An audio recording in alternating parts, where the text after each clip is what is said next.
In tonight's Reiner Report, California Republicans are calling the energy crisis, quote, completely avoidable and predictable. Today, political reporter Morgan Reiner spoke to an energy expert to ask if it's as simple as that.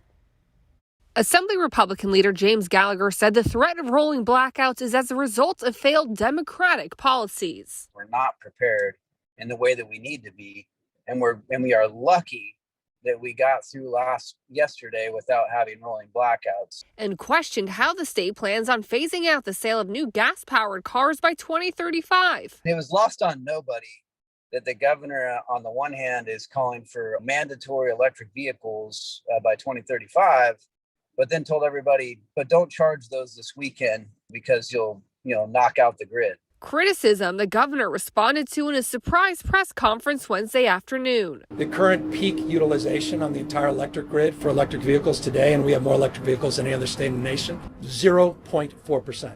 We project 4% when we completely accelerate to 2035 in the entire grid. Meaning he's not worried about electric vehicles' impact on the grid, especially as he says the state continues to add more renewable energy options in the coming years. We have the ability to handle a hot day. That is not the problem.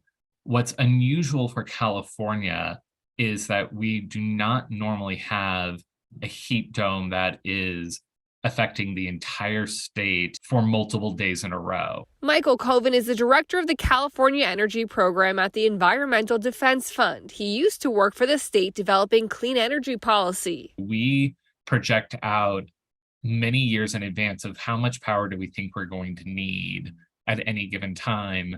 And then we buy 15% more above and beyond that amount. But you can't necessarily plan for, a once in a decade event like that. Morgan asked Colvin to put the current strain on the grid into some perspective. How often does it happen? He said the last time the state had rolling blackouts because they were concerned they didn't have enough power was in 2001. Political analysts say that played a role in Governor Gray Davis's eventual removal from office.